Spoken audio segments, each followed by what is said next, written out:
Good day everyone. Ito po ulit si Kuya Alfuentes Vlog. Pasintabi po sa lahat ng mga nanonood ngayon at syempre sa mga kapwa natin OFW na nagtatrabaho abroad. Para po sa lahat ng mga kababayan kong nagtatrabaho abroad, payo ko lang po sa inyo lahat.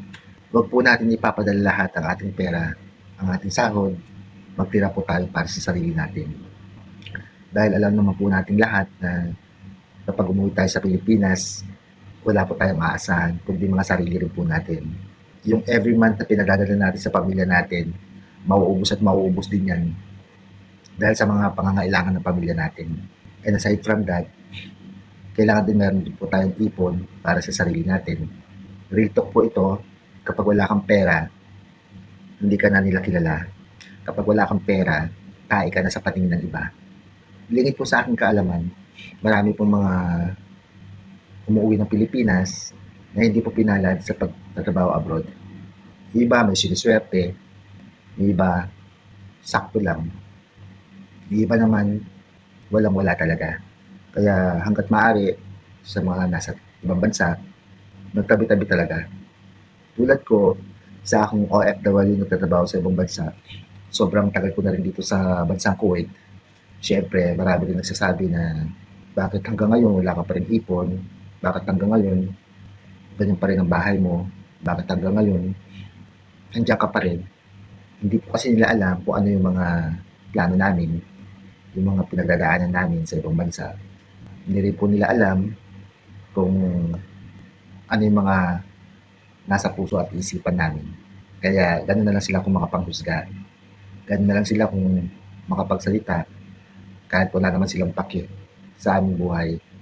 Marami rin ba akong kakilala, although halos mga kamag-anak ko pa na mga nakapag-abroad na rin, halos wala rin pong na-invest, wala rin pong naipundar gawa ng sa mga responsibilidad na nakaatang sa kanila, sa pamilya nila, sa mga magulang nila.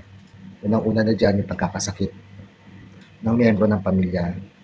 Obligasyon talaga niyang suportahan.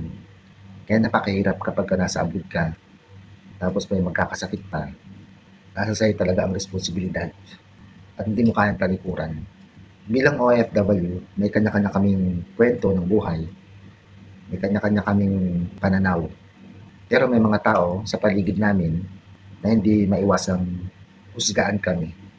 Bakit ba kasi may mga taong hindi na lang mga buhay nila ang isipin nila, hindi na lang yung mga sarili nila ang pagtuunan nila ng pansin kung paano sila giginhawa.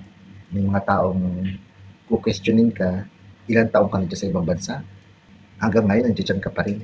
Yung mga taong ganyan ay hindi na dapat natin pinagpapatulan. Pero minsan pagka maiisip natin, bakit nga ba? So para po sa lahat ng mga taong mahilig makialam, manahimik na lamang po tayo, huwag na lang po tayong mag-react sa buhay ng ibang tao. Pagtuunan lang natin ng pansin yung mga sarili natin, yung mga buhay natin, at huwag natin pakialaman ang buhay ng ibang tao. Kaya para sa mga OFW yung katulad ko, mas mainam na magtabi-tabi dahil tayo rin ang kawawa sa bandang huli kapag umuwi na tayo sa Pilipinas. Hanggang dito na lang guys, maraming salamat sa inyong pagtanaw at naway nakakapulot kayo ng mga magagandang mensahe, ng mga magagandang payo, magagandang advice dito sa ating bahay. God bless po sa ating lahat. Palagi ko po sinasabi sa inyo na kapag matyaga, may nilaga. Magandang buhay.